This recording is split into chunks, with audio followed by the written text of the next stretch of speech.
আমাদের এই ন্যায় বিচারের আন্দোলন এবং তার সাথে জনগণের যে আন্দোলন, তা কিন্তু এই জনগণের একটা দাবিকে ছিনিয়ে আনতে বাধ্য হয়েছে এবং এটা আমাদের আন্দোলনের একটা আংশিক জয়। আমরা আংশিকভাবে কাজেও ফিরবো এবং আমরা প্রত্যেকটি বন্যা দুর্গত এলাকায় কালকে থেকেই পৌঁছে যাওয়ার চেষ্টা করব। এখনো স্বাস্থ্য দুর্নীতি একদম মাথায় যে বসে আছেন প্রিন্সিপাল হেলথ সেক্রেটারি, এখনো বসে আছেন যে জায়গা থেকে কালকে আমরা নবান্ন সভাগৃহে চিফ সেক্রেটারির সাথে মিটিং করতে গিয়েছিলাম। 5.5 ঘন্টা ধরে আমরা মিটিং করি এবং শেষে তো কি দেখা যায় যে আমরা কিন্তু মেলের কপি আপনাদের পাঠিয়েছিলাম যে আমাদের সেফটি সিকিউরিটির যে দিক থেকে আমরা কি বোঝাচ্ছি, সিসিটিভি হোক, প্যানিক বাটন হোক, এগুলো যেমন রয়েছে, তেমনি জনস্বাস্থ্যের প্রশ্নটি আমাদের কাছে অত্যন্ত প্রয়োজনীয়।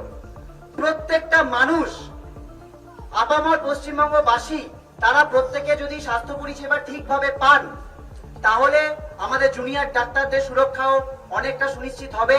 সেই জায়গা থেকে বেশ কিছু প্রস্তাব আমরা দিয়েছিলাম। আজ আমরা দেখলাম আমাদের মেলেও এসেছে এবং সেই ডিরেক্টিভও কিছু এসেছে যে সেই সংক্রান্ত আমাদের যে সাজেশনগুলো, সেই সাজেশন সংক্রান্ত অনেকগুলি ডিরেক্টিভই মেনে নেওয়া হয়েছে। আমরা মনে করছি আমাদের যে এই আন্দোলনের চাপ, আমাদের এই ন্যায় বিচারের আন্দোলন এবং তার সাথে জনগণের যে আন্দোলন, তা কিন্তু এই জনগণের একটা দাবিকে ছিনিয়ে আনতে বাধ্য হয়েছে এবং এটা আমাদের আন্দোলনের একটা আংশিক জয়। এর আগেও কলকাতার নগরপাল বিনীত গোয়েলকে তার পদ থেকে আমরা টেনে নামাতে পেরেছি। আমরা ডিএমই ডিএইচএস কে এখান থেকে অপসারিত করতে পেরেছি, কিন্তু মনে রাখতে হবে এখনো স্বাস্থ্য দুর্নীতির একদম মাথায় যে বসে আছেন প্রিন্সিপাল হেলথ সেক্রেটারি, তিনি এখনো বসে আছেন। মাননীয় মুখ্যমন্ত্রী বলেছেন যে সময় লাগবে, আমরা সেই সময়ের অপেক্ষায় রয়েছি এবং আমাদের 5 নম্বর দাবি যে আর একটা অভয়া যাতে না হয়। আমরা বারবার বলেছি সুপ্রিম কোর্টে এই নিয়ে লিগ্যাল ফাইট কিন্তু আমাদের চলবে। এই যে থ্রেট কালচার, এই থ্রেট কালচারকে সমূলে বিনাশ করার জন্য প্রত্যেকটা কলেজে এনকোয়ারি কমিটি বসাতে হবে। তার জন্য সেন্ট্রাল ডিরেক্টিভ থাকতে হবে। প্রত্যেকটি জায়গায় সিলেক্টেড নয়, এই যে সিলেক্টেড মেম্বারদের মাধ্যমেই আসলে এই থ্রেট কালচার চলে। কিছু মানুষকে সিলেক্ট করে নেওয়া হয়। সেই জন্য প্রয়োজন একটা গণতান্ত্রিক নির্বাচনের মাধ্যমে সুষ্ঠু একটা পরিবেশ তৈরি, যাতে এই থ্রেট কালচার না চলতে পারে।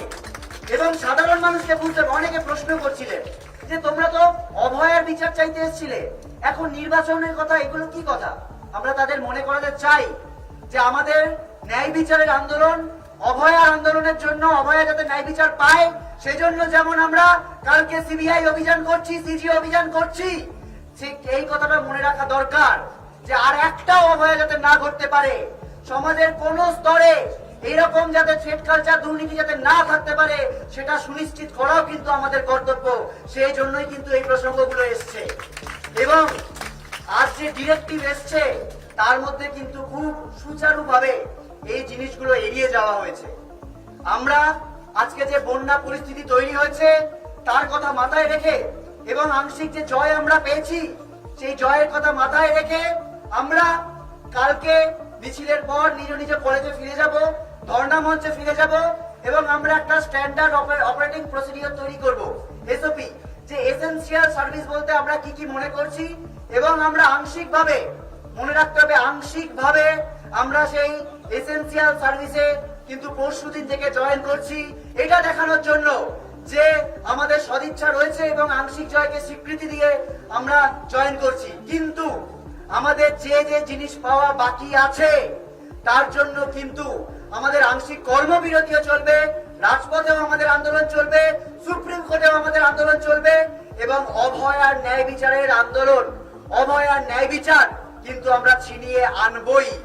অভয়ার ন্যায় বিচার যতদিন না আমরা ছিনিয়ে আনতে পারছি, যতদিন না দোষীরা ধরা পড়ছে, যতদিন না প্রকৃত দোষীরা ধরা পড়ছে এবং যতদিন না আর একজন অভয়া হয় এটুকু সুনিশ্চিত হচ্ছে, ততদিন আমাদের লড়াই চলবে। সাধারণ মানুষের উদ্দেশ্যে আমাদের আহ্বান থাকবে, কালকে বিকেল 3টে স্বাস্থ্য ভবনে সকলে জমায়েত হন। স্বাস্থ্য ভবন থেকে সিজিও কমপ্লেক্সে আমরা যাই, সিবিআই এর কাছে আমরা আমাদের এই কণ্ঠস্বর পৌঁছে দিই যে আর কবে, আর কত দেরি, যত দ্রুত সম্ভব এর বিচার হোক, এই তদন্ত প্রক্রিয়া শেষ হোক এবং তার পরদিন থেকে পশ্চিমবাংলার বিভিন্ন জায়গায় আমরা গতকালই ঘোষণা করেছিলাম যে হুগলি, মেদিনীপুর, মালদা সহ বহু জায়গা বন্যা দুর্গত জায়গায় রয়েছে। আমাদের কাছে বহু মানুষ বহু ত্রাণ সামগ্রী অলরেডি দিয়েছেন। সেটা খাবার, শুকনো খাবার, ত্রিপল হতে পারে, ওষুধ হতে পারে। সেগুলো সহ আমরা মেডিকেল টিম হিসেবে, অভয়া ক্লিনিক হিসেবে প্রত্যেকটি জায়গায় কালকের পর থেকেই পৌঁছে যেতে চাই এবং প্রত্যেকের কাছে বার্তা দিতে চাই যে আমাদের এই আন্দোলন আসলে সাধারণ মানুষের আন্দোলন। আমরা আংশিকভাবে কাজেও ফিরবো এবং আমরা প্রত্যেকটি বন্যা দুর্গত এলাকায় কালকে থেকেই পৌঁছে যাওয়ার চেষ্টা করব, যাতে আমাদের ওপর এই আঙুলটা না তোলা হয় যে আমরা তো বিচার চাইতে আসিনি, আমাদের নাকি অন্য রাজনৈতিক অভিসন্ধি আছে। আমাদের এক এবং একমাত্র লক্ষ্য অভয়ার বিচার এবং আর একটাও যাতে অভয়া না হতে পারে।